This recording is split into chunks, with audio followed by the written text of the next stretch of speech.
untuk beda rata-rata dari variabel BOD itu D1 itu min 9,36. Terus yang variabel SS itu 13,27. Kemudian untuk hipotesisnya yang pertama, H0-nya itu vektor beda rata-rata populasinya atau deltanya itu sama dengan 0. Kemudian untuk H1-nya itu vektor beda rata-rata populasinya atau deltanya tidak sama dengan 0. Oke, sebentar. Kemarin kan kita bicara ini ceritanya apa gitu ya. Ceritanya mau uji beda rata-rata apa maksudnya. Itu bisa diceritakan dulu sebentar maksudnya. Oke, BOD dan SS itu dia variabelnya ya. Ya, yang dilihat tadi beda rata-rata dari mana gitu. Bisa diceritakan dulu mungkin. Nggak bingung. Saya agak lupa soalnya. Supaya ini tuh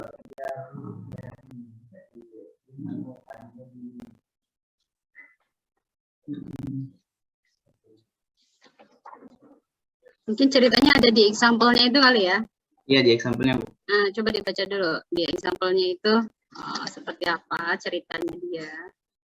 Nah, sehingga nanti kita pas menyimpulkan itu enak gitu. Menganalisisnya ya. Coba minta tolong dibaca dulu.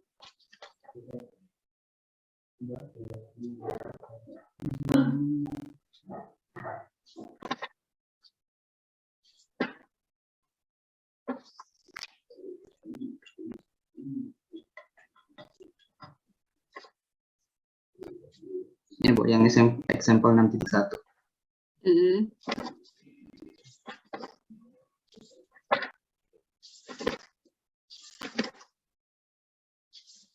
Dibaca, minta tolong. Kalau nggak bisa bahasa Inggrisnya, kamu memahaminya itu kasusnya itu apa sih gitu. Apa ya, saya agak lupa juga karena ini sempat translate tapi lupa ini. Nggak usah ditranslate. Tentang apa sih? Oke, mungkin minta tolong siapa yang bisa. Bingung. Dwi Karunia, bisa? Maksudnya apa nih?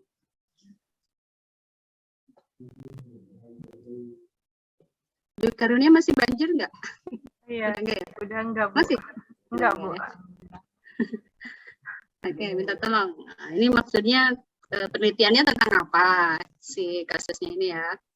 Terus yang mau dilihat uji beda rata-rata apa di sini. Silakan. Bentar ya, Bu, buka PDF-nya.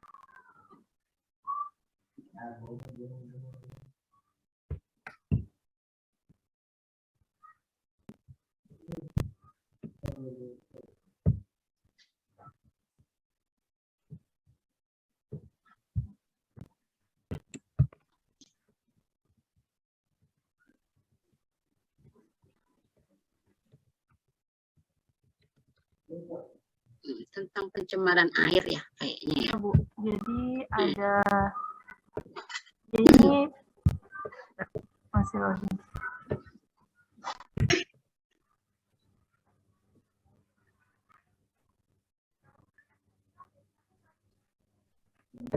Nah, jadi seperti ada mencoba ke dua laboratorium menggunakan dua treatment juga. Yang pertama ada yang BOD ini dan yang kedua ada SS. Jadi kita mau lihat apakah terdapat perbedaan dari kedua treatment itu.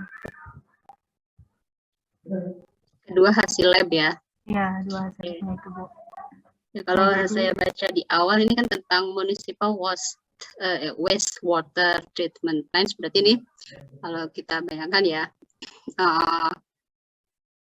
si peneliti mau melihat apakah ada pencemaran air mungkin di awal gitu ya, ada pencemaran air di suatu area pertanian gitu ya. Nah, yang dilihat kadar BOD dan SS-nya. Awalnya mungkin seperti itu. Oke, agar tidak bias gitu ya, dilakukanlah di dua lab gitu. dilakukan di 2 lab untuk pengecekan tadi pencemaran air itu, di komersial lab dan state lab. Nah, yang satu itu lab yang komersil, yang satu mungkin lab pemerintah gitu ya, seperti itu. Terus mau dilihat apakah ada perbedaan hasil dari kedua lab itu, ya. Itu ya ceritanya gitu nih. Jadi nanti kalau teman-teman bercerita H0 nih ini maksudnya apa nih, harus tahu ya. Tidak ada perbedaan antara hasil lab komersil dan hasil lab si state-nya, state lab of hygiene. Berarti itu seperti itu ya maknanya si H0 ini. Ya. Paham ya? Harus ada cerita di balik angka seperti itu ya. Vektor beda rata-rata populasi sama dengan 0 itu maksudnya apa? Nah, ini harus tahu. Jadi baca dulu kisahnya ya. Kisahnya ini apa sih gitu. Ada ceritanya ya. Tidak hanya sekedar angka. Kalau H1-nya berarti minimal ada satu variabel yang berbeda ya di antara hasil kedua lab itu. Seperti itu. Oke, next.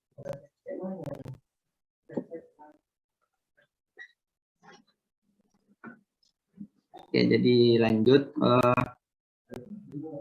Kemudian dilakukan penghitungan untuk statistik ujinya. Di sini untuk statistik ujinya pakai T kuadrat hoteling. Di sini diperoleh nilai statistik hitung T kuadratnya itu 13,63. Kemudian untuk p-value-nya 0,02. Nah,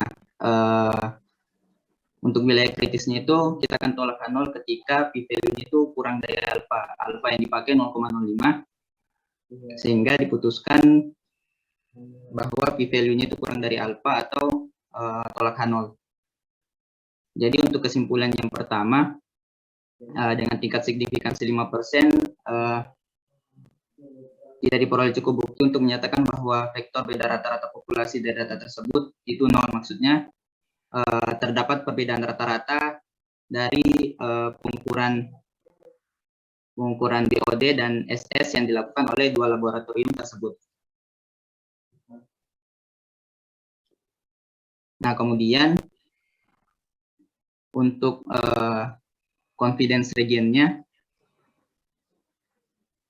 di sini diperoleh hasil bahwa itu delta nolnya itu tidak berada di dalam gambar elipsoid. Maksudnya tidak berada dalam daerah penerimaan H0. Sehingga digambarin. Sebentar, mau awal ke atas sedikit. Nah, up points. Nah, poin 20.200 tuh poin apa itu?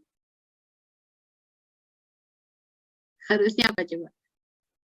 Harusnya delta nolnya. Delta nolnya berapa? 0,0 tadi ya. Oh iya. Nah, itu. Lupa ganti.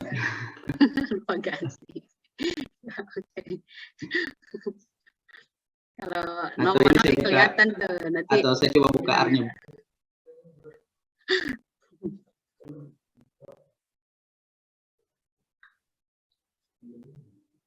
Oke, jangan sampai di ujian lupa ganti angka nih.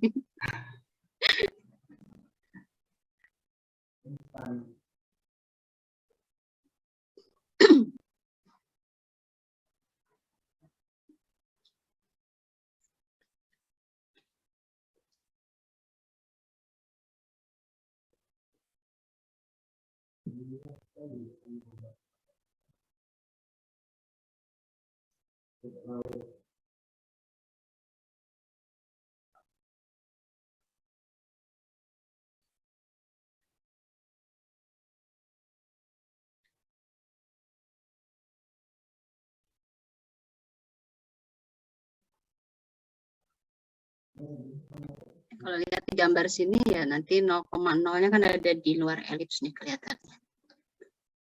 Ya. Jadi tolak H0 konsisten ya dengan hasil elipsnya.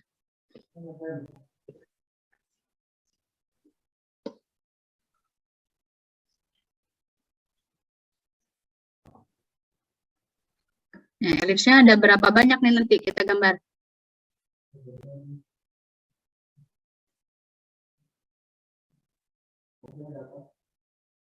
Ada berapa banyak? Untuk elipsnya Dengan jumlah variabelnya.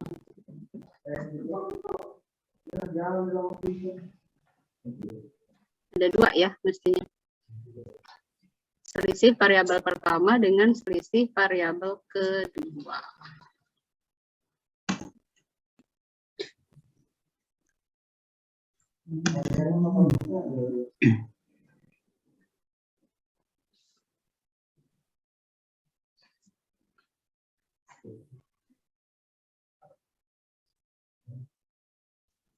Elipsnya 1 nggak, Bu? Elipsnya 1 doang. Kan cuma DOD sama DSS. Selisih. Oh iya, ya. Satu dong ya. Variabel, oh iya, ini kan confident ellipse ya. Oh iya, sorry, confident ellipse. Suka ketukar dengan confident interval ya. Confident intervalnya ada 2. Oh iya, benar. Ya, satu. ini bukan gambarnya.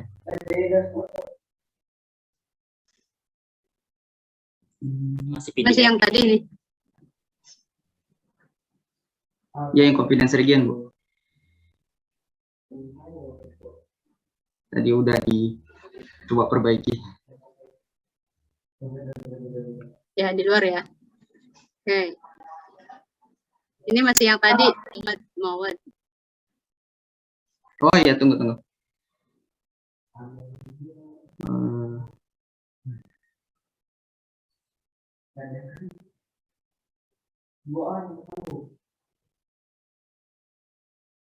Udah kelihatan, Bu? Nah, ya, oke.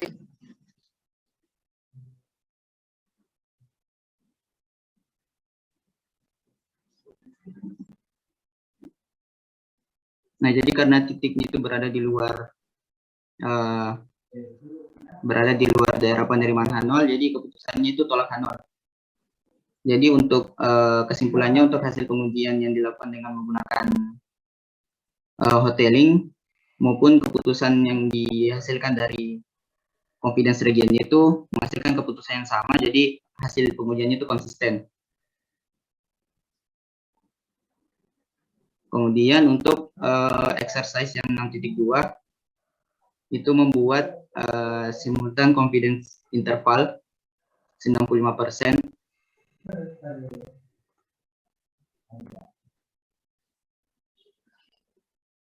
Nah, di sini diperoleh untuk confidence intervalnya untuk yang variabel D1 atau beda rata-rata untuk variabel DOD itu batas bawahnya dari min 22,45, kemudian batas atasnya 3,72. Dan untuk variabel D2 yaitu beda rata-rata untuk variabel SS itu batas bawahnya min 5,7, batas atasnya 32,24. Kemudian kita buat untuk yang Bonferroni simultan interval yang 95%, itu diperoleh hasil untuk yang variabel D1 batas bawahnya itu min 20,57, batas atasnya 1,84. Kemudian untuk variabel D2 itu batas bawahnya min 2,97 dan batas atasnya 29,52. Nah, dari kedua output confidence interval tersebut diperoleh bahwa panjang confidence interval dari beda rata-rata yang dihasilkan dengan pengujian Bonferroni itu lebih kecil daripada pengujian yang ini yang simultan confidence interval. Itu untuk exercise 6.2. Oh, berarti tidak konsisten ya? Ya, lebih kecil intervalnya. Bukan lebih kecil, tapi ini nolnya ada di dalam Itu rumus Bonferroni salah nggak tuh? Coba cek rumusnya. D bar min akar S ya, akar S ke II, SII per N dikalikan T, alfanya apa nih? 1 min alfa per 2 ya, 1 min 0,05 dibagi 2P. Ya, benar-benar. Sudah benar sih. Sudah benar. DF N min 1. Sudah benar. Cuma kurung-kurungnya kadang-kadang benar nggak? Kurungnya takutnya salah. Coba dicek kurungnya benar nggak? Akar S ini nggak benar ya? Udah benar. Udah benar. Gimana teman-teman, ada yang berbeda hasilnya?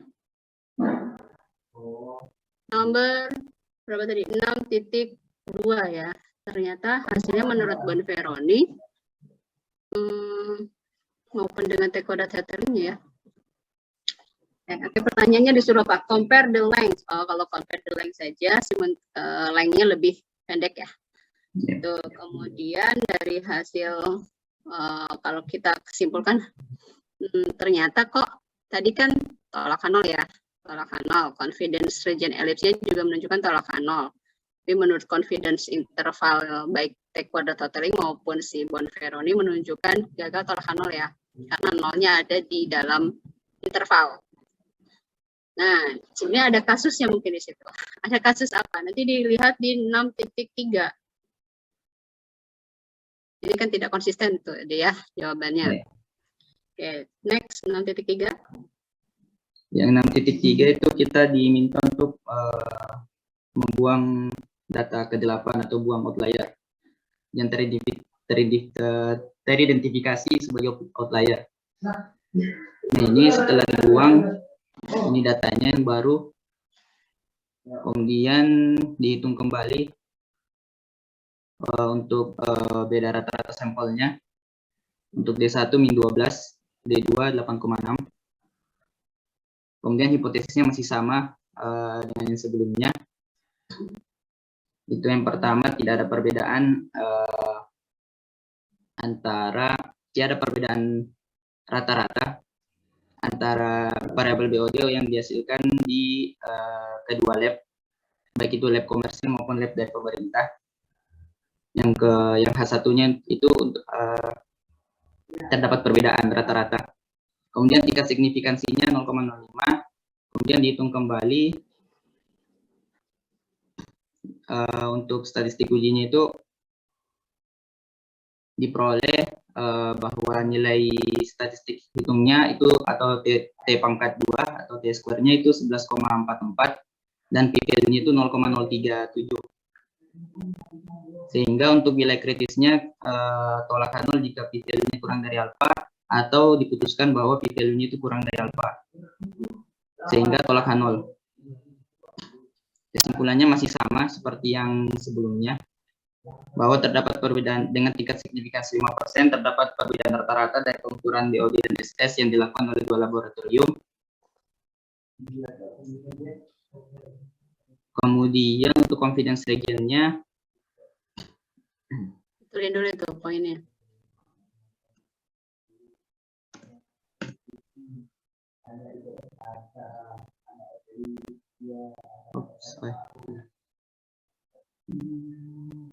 Datanya belum dilihat.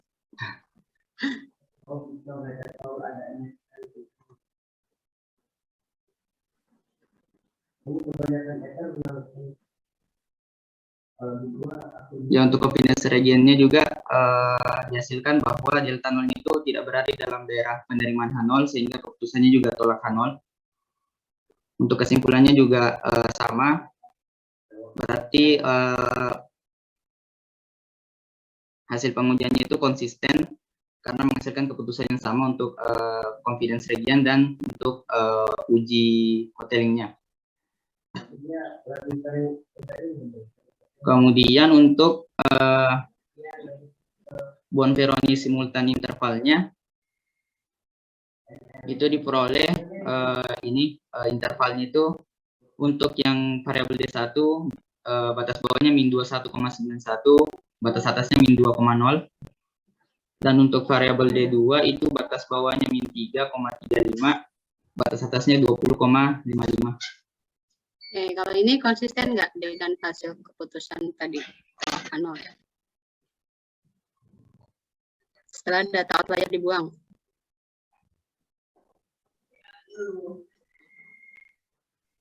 Minimal ada satu yang berbeda Yang ya. ini yang Yang di mana luar coba? ini. Nah, yang mana berarti? D1. Ini variabel D1 itu apa D1-nya tuh? sudah Variabel apa? BOD. ya BOD. Ya, itu kan negatif ya. Ya. Ini ada perbedaan BOD ya. Hasil dari BOD-nya ternyata berbeda dari kedua lab itu. Nah, mana yang tinggi, mana yang rendah kan bisa nih dari sini. Bisa kita simpulkan. Negatif. Ini tadi yang dikurang itu yang mana? Yang lab komersil dikurang lab state atau kebalikannya? Gimana nih? Yang lab komersil dikurang yang lab ini. Oh gitu. Jadi kalau negatif, lab komersilnya lebih kecil ya? Ya, lebih Kan kecil. rata-rata yang lebih kecil. Lebih kecil dari lab ini. Yang state ini. Itu ya. Jadi bisa sampai ke situ tuh kesimpulannya. Oh, ternyata tolak H0. Kan tolak H0 itu tadi ada perbedaan antara hasil lab komersil dengan hasil lab state tadi ya.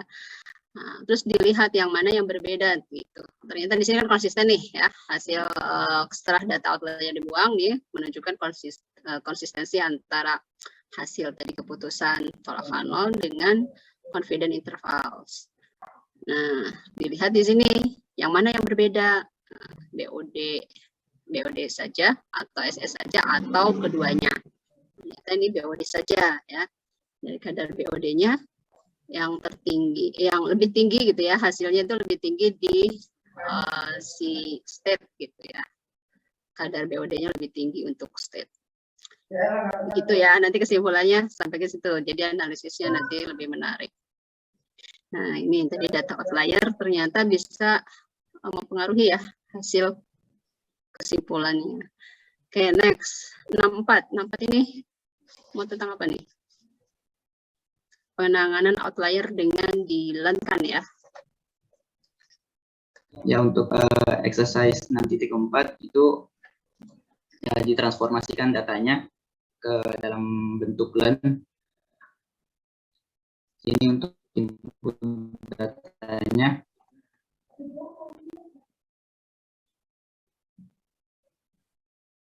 Nah, itu setelah diinput kemudian dihitung lagi untuk rata-ratanya, beda rata-rata sampelnya diperoleh untuk len dari D1 itu min 0,55, sedangkan untuk len D2 itu 0,29. Hipotesisnya masih sama.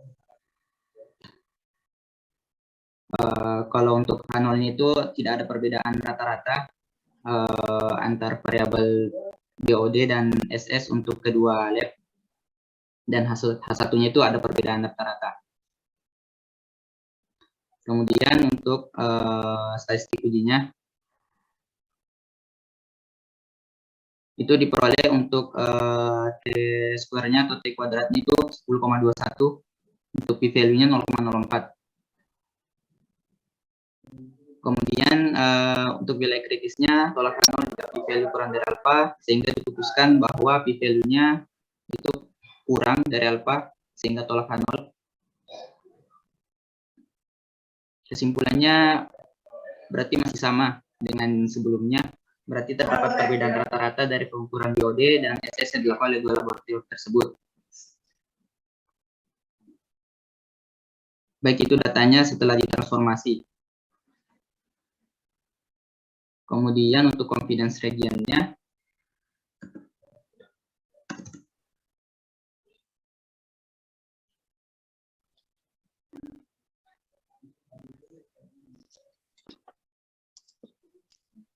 itu hasilnya sama, bahwa delta nolnya itu tidak berada di dalam daerah penerimaan H0, sehingga diputuskan bahwa tolak H0.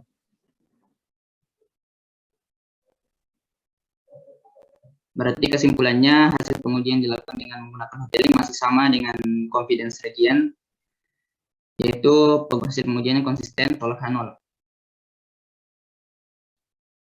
Kemudian bagian B-nya itu disuruh membuat Bonferroni simultan interval.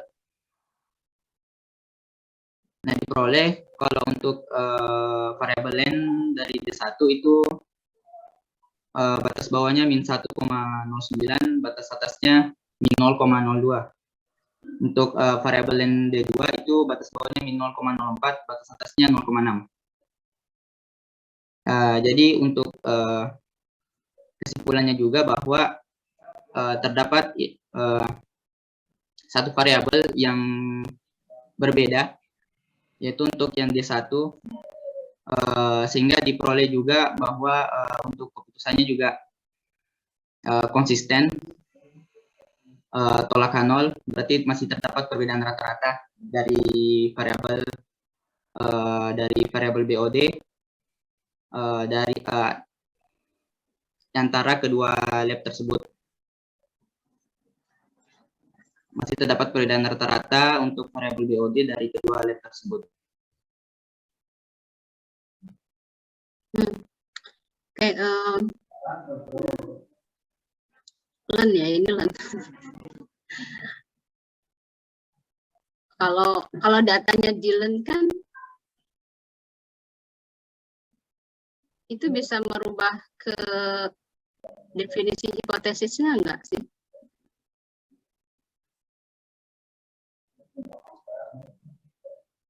Jadi mestinya di back transform ya. Kalau hipotesisnya tadi rata-rata, kemudian datanya kita lenkan, nanti begitu confident intervalnya mestinya di pangkat gitu kan ya? Benar sih? Nanti confident interval yang dihasilkan berarti bukan terhadap mu1, mu2 gitu. Karena datanya sudah dilenkan ya. Gitu. Oh iya. Mestinya nanti harusnya ditransformasi gitu jadi pangkat itu hasilnya.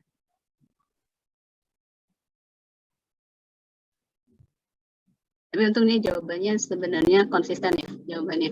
Hasil transformasi dia dengan hasil keputusannya itu konsisten.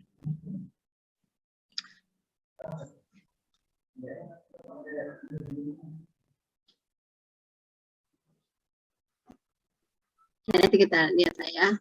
Kalau transformasi memang agak sulit menginterpretasikan menurut saya sih. Kalau di model-model regresi saja gitu seperti itu, selalu kita back transform, kita balikan lagi ke asalnya. Tadi asalnya dilenkan, berarti nanti hasilnya itu di pangkat gitu, pangkat len ini ya, jadinya hasilnya kan angka itu. Tuh. Oke, kalau pengambilan keputusan yang di awal tolak nol atau tidak tolak nol nggak apa-apa, itu masih dalam bentuk hasil dari transformasinya ya kan, plannya itu. Nah, namun pada saat di sini nih confident interval mungkin kan angkanya jadinya berubah nih, angka-angka intervalnya ya. Maksudnya ini di back transform. Bu, kalau di back transform itu kan pangkat kan, sedangkan pangkat itu kan selalu besar dari 0. Otomatis nggak ketahuan dong. Nah, gimana Bu? Bisa aja dia intervalnya mau 0 kan? Bisa aja dia intervalnya mau 0. Tapi karena ketika di pangkatkan nggak kelihatan gitu. Selalu positif jadinya. Gimana Bu? Selalu dia tolak nol ya, cenderung ya kalau di pangkat ya.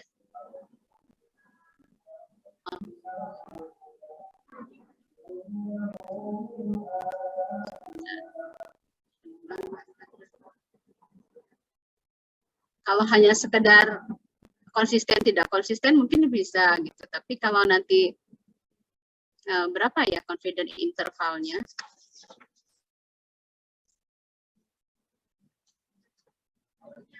Kayaknya agak dari angkanya agak jauh melenceng gitu.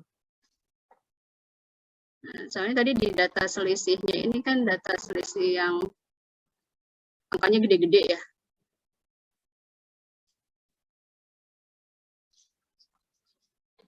Mestinya sih. Ya kalau untuk kesimpulan tadi konsisten tidak konsisten ya nggak apa-apa angka ini gitu. Tapi nanti untuk ininya mestinya angkanya harusnya diepakatkan. Menurut saya begitu. Cuma saya nggak menemukan ya kalau yang di transformasi itu nanti confident intervalnya nanti seperti apa gitu seharusnya. Oke, nanti PR ya mungkin nanti teman-teman cari referensi gitu ya, referensi ini untuk kasus yang seperti ini, inference about mean factor juga mungkin boleh ya. Nah, jika datanya ditransformasi, nanti confident intervalnya ini seperti apa? Nanti bisa kita cari, sama-sama mencari. Mungkin gitu ya.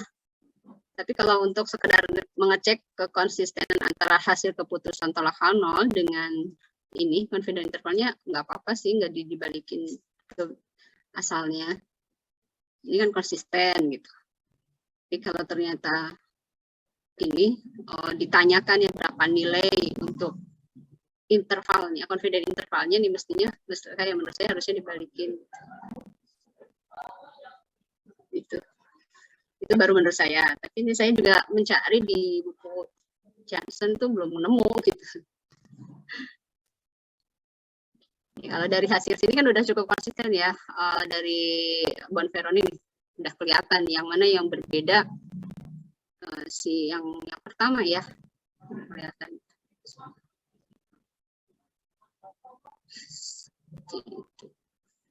Jadi kalau di back transform jadi positif semua, nggak memuat nol ya.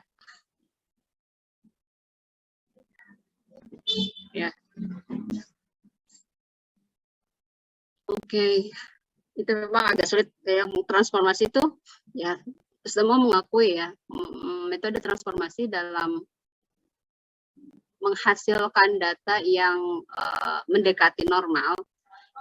Kelemahannya ya ini sulit untuk menginterpretasikannya.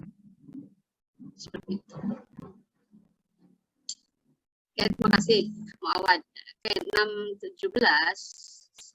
Satu lagi saya minta yang terlambat kedua. Siti Armanisa. Siti atau Arman panggilannya? Atau Nisa? Sebentar, soalnya menggunakan HP. Oh, pakai HP. Laptopnya bisa dinyalakan? Lama nggak? Koneksi laptopnya lagi bermasalah, Bu. Oke, kalau gitu saya ganti deh ya. Tanggal 21. Oke, absen ke-21 siapa? Ayo, Bu. Siapa tuh? Absen 1 kan, Bu? Atau 21? 21. 21. Saya, Bu. Mana orangnya? Nggak kedengeran. Kedengeran tapi nggak tahu. Siapa namanya? Resi, Bu. Resi. Oke, silakan Resi.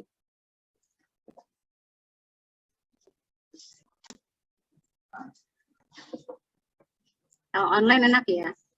Dulu saya pakai HP, saya nggak bisa. Lagi bilang aja. Tapi kalau offline mau nggak mau pokoknya harus maju. Ya silakan Resi. Ya, izin share screen, Bu. Ya silakan.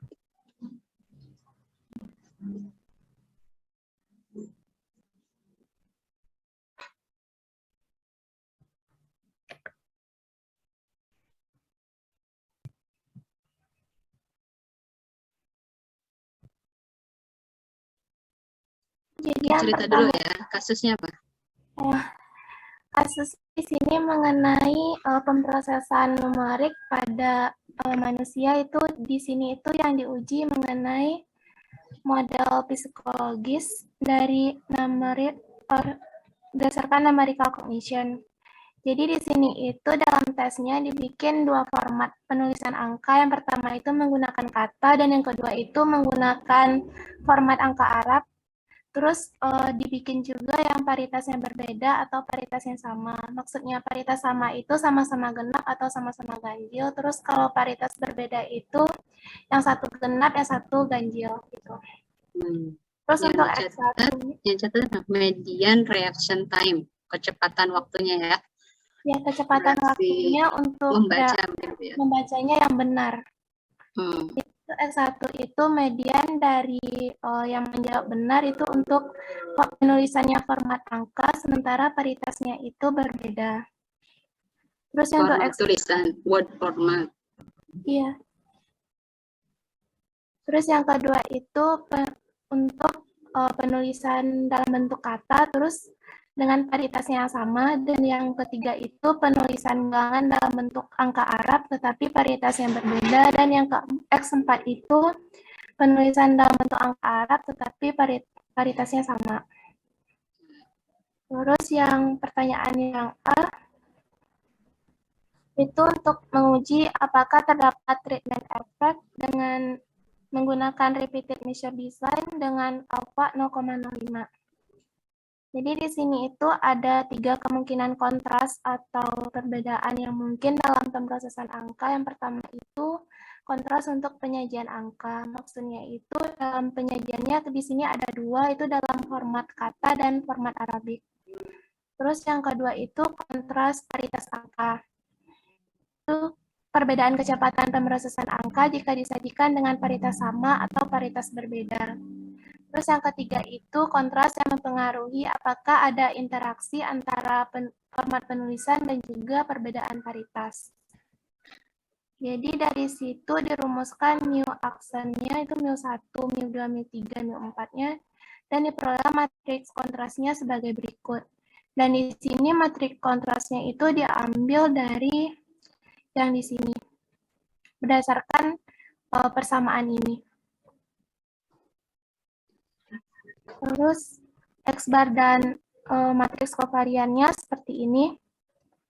Lalu hipotesisnya C dikali mu sama dengan 0, berarti kalau hipotesis 0-nya tidak terdapat treatment effect, kemudian yang hipotesis alternatifnya itu terdapat treatment effect. Statistik minimal ada 1 ya? Iya, minimal ada 1 yang terdapat treatment effect. Kemudian yang statistik ujinya menggunakan T kuadrat. Untuk penghitungan di sini saya menggunakan RStudio. Ini diperoleh hasilnya 100 T kuadratnya 132,021. Terus di sini pada alfa 5% dihitung nilai ini. Ternyata nilai T kuadratnya itu lebih dari nilai ini. Maka secara kesimpulannya diperoleh tolak H0 dan simpulkan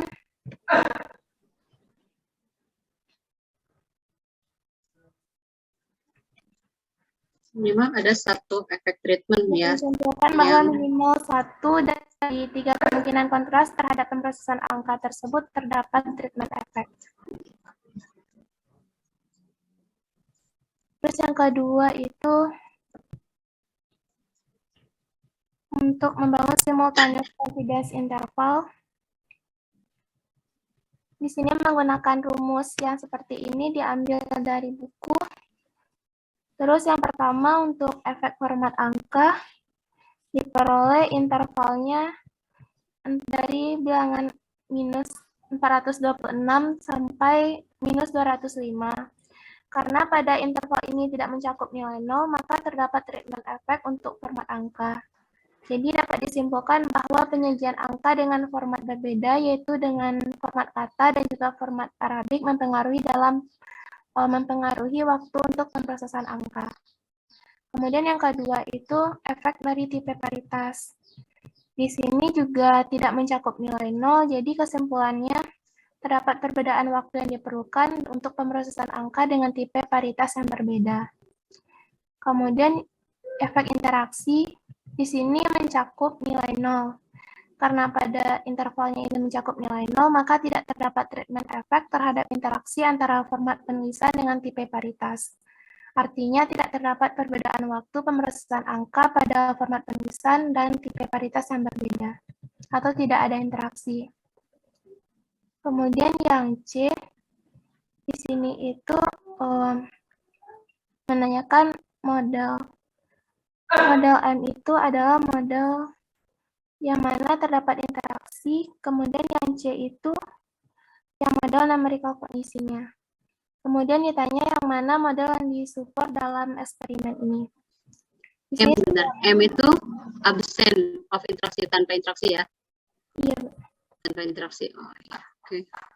Ternyata ini model C. Dalam percobaan ini tidak terdapat cukup bukti untuk menyatakan terdapatnya efek interaksi antara format penulisan dengan paritas angka atau model M. Jadi yang ditolak di sini itu model M, sementara yang sesuai itu model C. Namun berdasarkan kok bisa? Kan tadi efek interaksinya tidak signifikan ya. Berarti harusnya model yang tanpa interaksi dong. Tanpa interaksi itu model M. Ya guys, cara bacanya gimana? Kalau saya baca model M ini absence of interaction. Berarti model tanpa interaksi. Ya kan? Sementara model C ini present of interaction. Berarti model C itu model dengan efek interaksi gitu. Karena tadi hasil kesimpulan di atas ya, interaksinya tidak signifikan, maka yang cocok model M, model mean effect, model tanpa interaksi. Benar nggak sih kesimpulan saya? Ini kebalik ya? Benar nggak sih? Mestinya kan gitu. Benar, Bu. ya kebalik. Kebalik ya. Ya oke. Terus next nomor D-nya apa? Nomor D-nya Suruh multivariat normal ya, ngecek ya. ngecek multivariat normal tapi dari 3 skor perbedaan. Jadi di sini saya bikinnya satu itu skor perbedaan kontras format angka dengan kontras tipe paritas, terus yang div 2 itu perbedaan kontras format angka dengan interaksi, kemudian yang div 3 itu kontras tipe paritas dengan kontras interaksi. Yang tadi itu kan yang pertama itu mau melihat efek format angka ya, berarti ini Terus yang kedua itu 3 tambah X4 dikurangi X1 kurang X2 ya, oke. Terus yang itu kontrasnya X1 X3 dikurangi X2 X4, berarti yang paritas ya, efek paritas. Kemudian yang interaksi ya. Ternyata hasilnya apa? Setelah dibikin datanya seperti ini, lalu dicek. Peroleh data div-nya seperti ini. Di sini untuk menguji normalitasnya menggunakan dua library, itu FVM sama RVID memoir. Kemudian dari hasilnya diperoleh secara univariat untuk ketiga skor perbedaan tersebut yang meliputi perbedaan kontras format penulisan, itu diperoleh kesimpulan bahwa dia sudah mengikuti distribusi normal. Namun secara multivariat pada library MVN diperoleh hasil bahwa dari 3 metode yang dipilih hanya 1 metode yang menyatakan bahwa data sudah mengikuti distribusi normal. Kemudian pada library RVID memoir itu dengan uji Shapiro-Wilk diperoleh hasil bahwa data sudah mengikuti distribusi normal. Ya, ini kalau kayak gini kan banyak tuh tadi jenis ujinya. Kalau saya cenderung gini, minimal ada satu yang mengatakan normal, ya udah nanti kesimpulannya normal, jangan dibalik ya. Iya. Dan tadi saya nemu gitu teman-teman tuh yang lainnya, nah, dia normal ada satu Royston kalau nggak salah, yang lainnya tidak normal. Nah, ini kesimpulannya jadi tidak normal, jangan dibalik ya. Kalau ini kan kenapa harapannya kan normal. Ya, jadi ya ada alasannya karena menurut Royston dia normal sebenarnya kan gitu ya. Jadi minimal ada satu yang menyatakan normal, ya udah kita di sini normal. Ini ya kalau normalitas seperti itu. Namanya asumsi gitu ya. Ya, oke itu. Nah, makasih Resti. Ada pertanyaan nggak teman-teman yang lain untuk kasus yang kedua? Kan kalau untuk repeated measurement kan kita menggunakan matriks kontras kan sebagai pembantu. Bisa nggak kita tuh langsung menggunakan skor terus kita uji secara biasa pakai yang kemarin gitu, pakai photoling aja. Oh, jadi yang hitung tadi dulu itu ya. skornya. Nah, hitung dulu Skornya yang kan tadi itu. Jadi Sama aja variabel nanti. kan. Rumusnya sama deh. Dan nanti juga hasilnya nanti untuk P kuadratnya rumusnya jadi CX bar juga kan. Dari hasil data itu kan dihitung rataannya. Sama juga. Kalau mau coba silakan. Kalau dilihat dari rumusnya sama. Ya. Oke, ada lagi? Cukup? Cukup lah ya. Jangan salah lagi untuk yang pair comparison. Ini untuk yang satu populasi ya.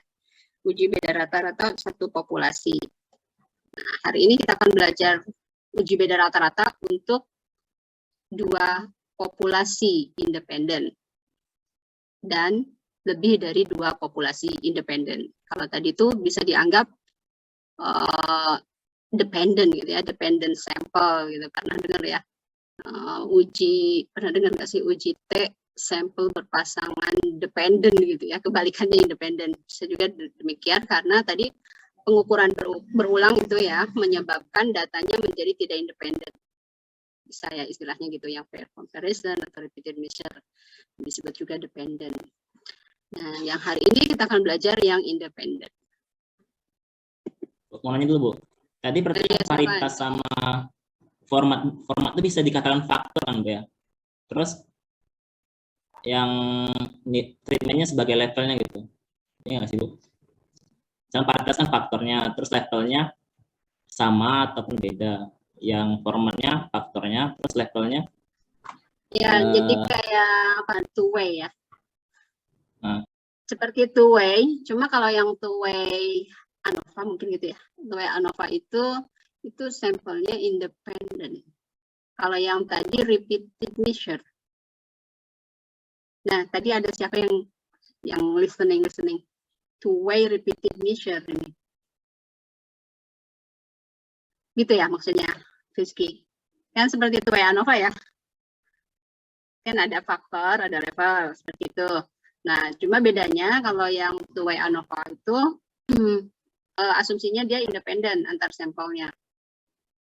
Kalau yang ini two way repeated measure.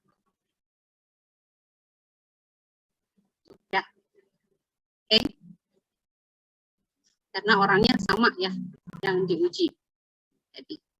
Jadi kesimpulannya sih tadi itu ternyata ada perbedaan respon time gitu ya, waktu membaca ketika huruf ya dengan angka Arab gitu. Nah, kalau dilihat dari simultan confidence intervalnya, yang lebih tinggi, yang lebih cepat responnya yang mana? Yang angka ya, yang angka Arab gitu. Kalau yang huruf mungkin lebih lama karena panjang-panjang gitu. Seperti itu dari segi format penulisan ya.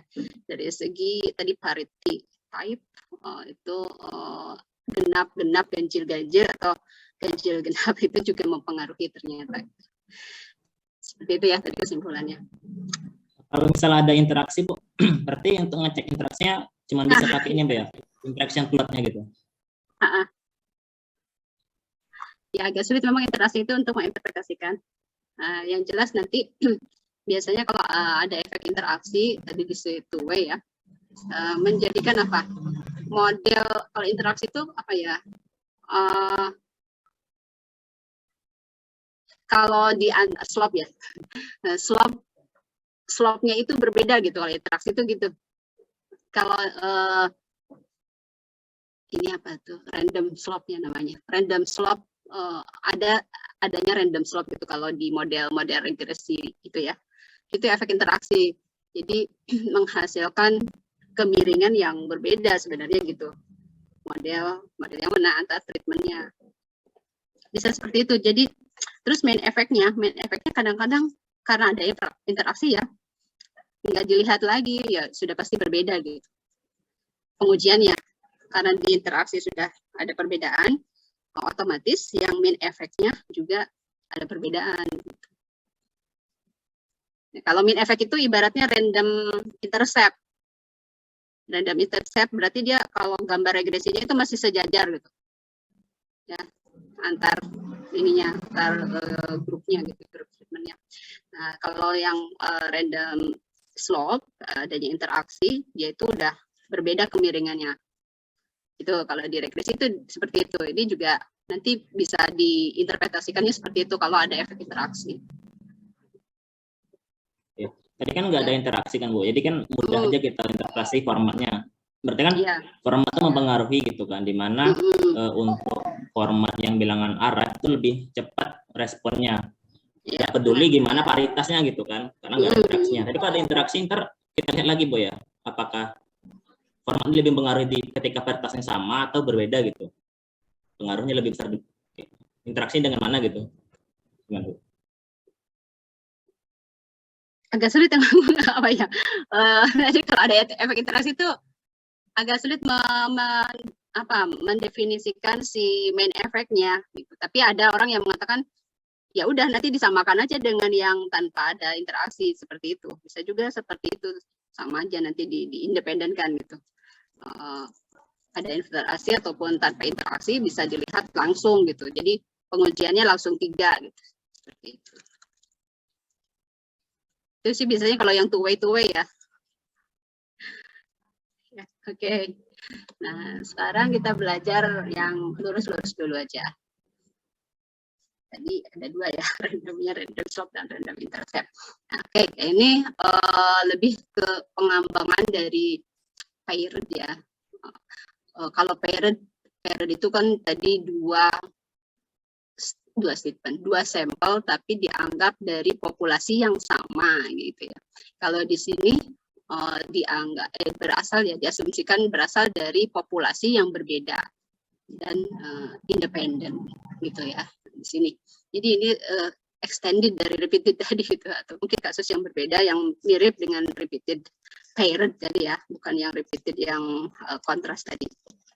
Oke, seperti itu gambarannya.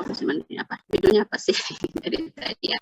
Di judulnya masih comparison of several multivariate means, tapi dari populasi yang independen. Tuh. Nah, populasi yang independen berarti si objeknya berbeda ya.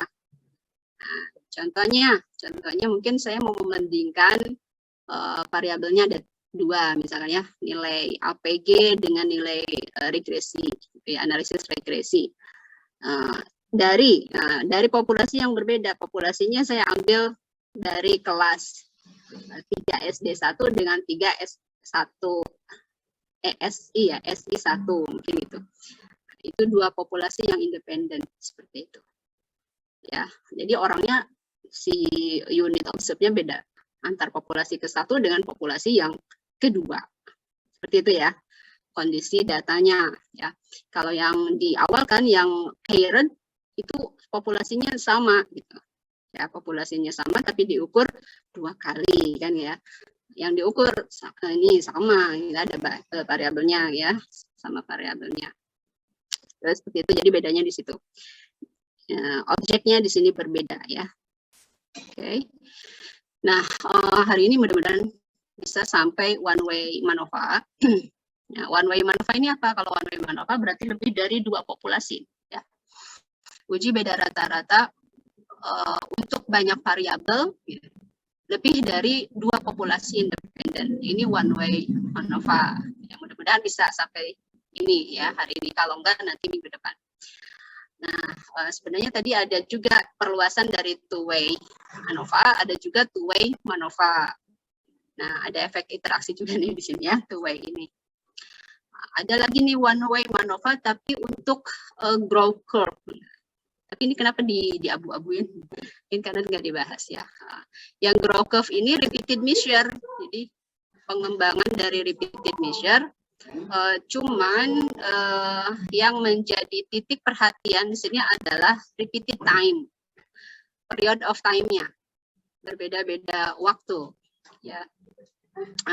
Yang diukur sama gitu, yang diukur sama seperti apa yang tinggi badan atau berat badan bayi mungkin gitu ya, berat badan bayi dan tinggi badan bayi untuk setiap periode, setiap bulannya diukur misalkan gitu, mau dilihat perkembangannya selama 6 bulan misalkan seperti itu. Itu bisa didekati dengan one way MANOVA growth curve. Ya, nanti bisa dilihat di section 6.8. Jadi ini period of time ya, jadi repeated measure-nya dari segi waktunya. Seperti itu. Kalau yang tadi yang kontras dari segi treatment-nya ya, dari segi treatment-nya tapi masih sampel yang dependent, sampelnya satu populasi. Nah, kalau yang two-way MANOVA, nah ini perkembangan yang tadi atau mirip dengan yang kontras tadi, cuma di sini data yang independen ya, populasinya berbeda gitu. Populasi yang independen. Kalau tadi kan repeated ya. Gitu. Oke. Gitu. Nah, jadi hari ini hanya 2 jenis sebenarnya ya. Mudah-mudahan selesai sampai one way MANOVA. 2 populasi ini uji beda rata-rata untuk 2 populasi yang independen dan uji beda rata-rata untuk populasi lebih dari 2 gitu ya. Lebih dari 2 populasi yang independen. Oke. Seperti itu. Kasusnya kasus multivariat tentunya ya. Variabelnya banyak.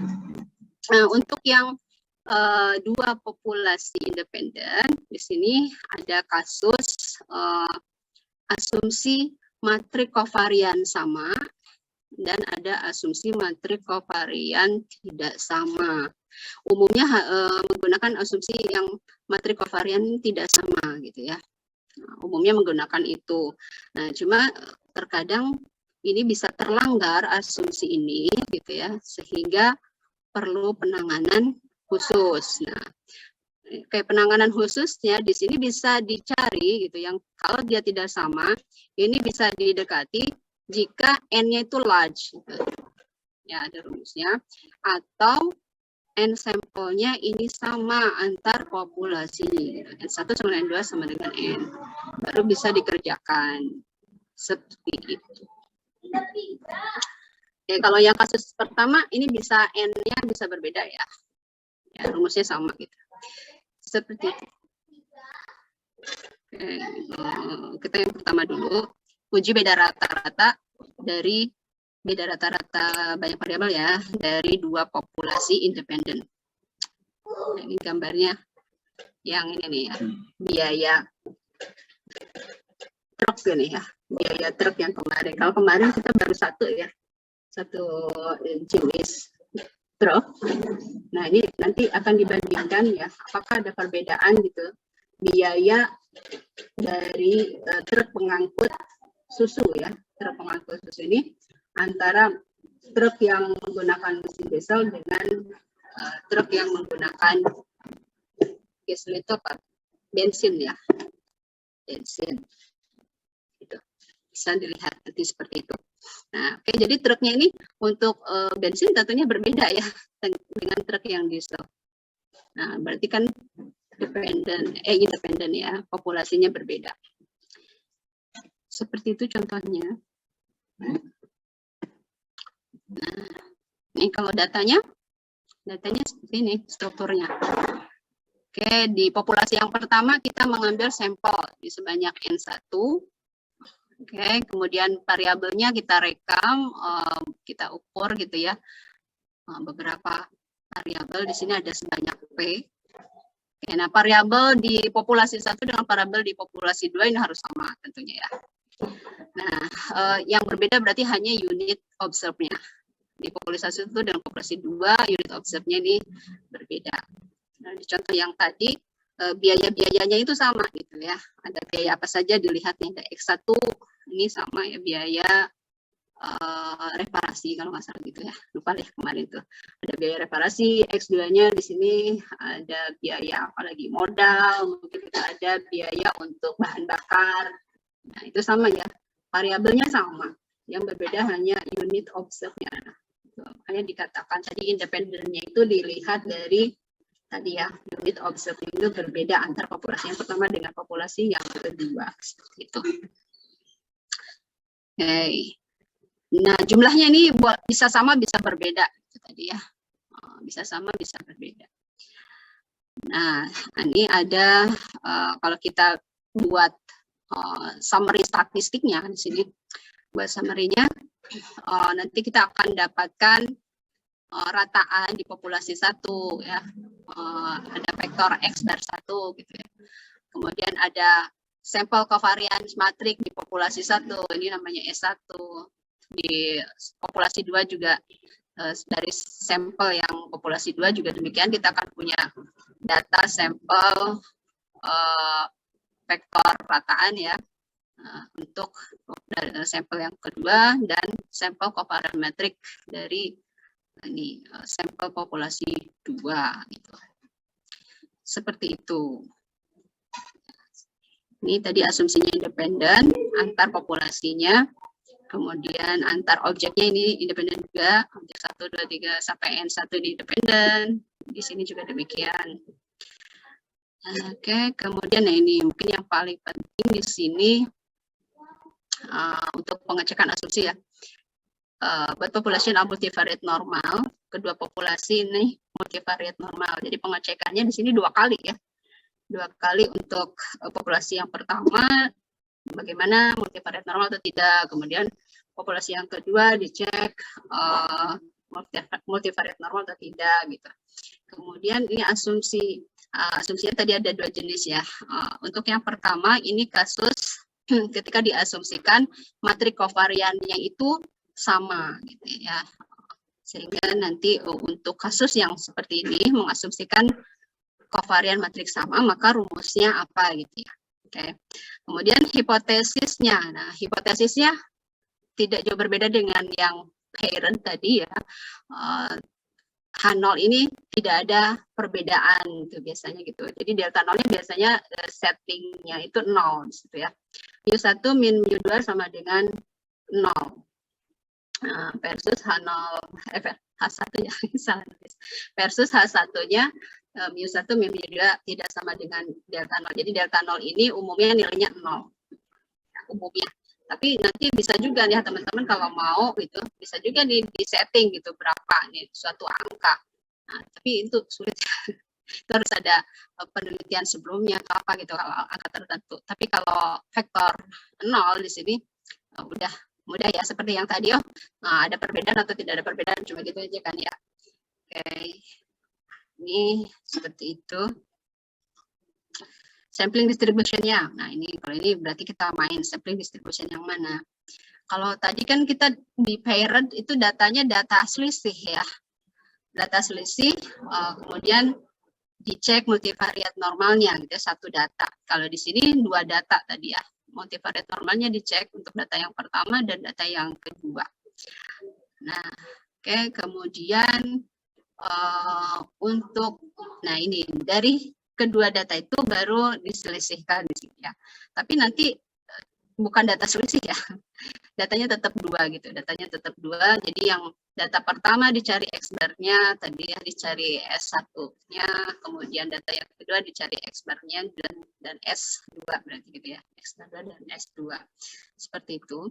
Nah, kalau berdasarkan rumus Stagnat ya, ternyata X-bar 1 min X-bar 2 berarti ini selisih dari si X-bar dari 2 populasi itu, ini akan berdistribusi normal juga gitu. Kalau tadi si X-nya, X1 dan X2-nya berasal dari sebaran multivariate normal. Ya, oke. Nah, ini karena tadi mengasumsikan matriks kovariannya sama, maka bisa ditulis untuk matriks kovarian X bar 1 min X bar 2, ini hasilnya adalah 1/N1 ditambah 1/N2 kali sigma. Ini kalau di kasus univariate kan bisa dibuktikan ya. Oke, seperti ini. Ininya sigma kuadrat gitu ya. Oke, itu yang asumsi varian sama kan gitu ya kalau di kasus univariate. Nah, ini untuk apa nanti? Kalau seperti ini berarti parameter kita sebenarnya hanya mu1, mu2, dan ini matriks kovarian gabungan. Nah, seperti itu sebenarnya ya. Nah, sementara tadi kita punya data untuk mu1 diduga dengan X bar 1, untuk mu2 diduga dengan X bar 2. Kemudian tadi ada sigma tadi ya, matriks covariance di populasi 1 kita punya sigma cap gitu ya, punya S1. Kemudian sigma 2 diestimasi dengan S2. Nah, terus bagaimana cara mengestimasi sigma di sini? Nah, oke, berarti untuk mengestimasi sigma di sini ini pakai namanya S-pool. S gabungan. Namanya S gabungan gitu. Nah, S gabungan ini tiada lain adalah, ini rumusnya. Ya, ini sebenarnya asalnya seperti ini. Ini kita menjumlahkan ya, menjumlahkan sum square dari yang populasi pertama, sampel dari populasi pertama ditambah sum square dari sampel dari populasi kedua dibagi total datanya. Nah, total datanya sebenarnya N1 plus N2. Nah, ini untuk yang ini ada koreksinya, faktor koreksi 2 di sini min 2.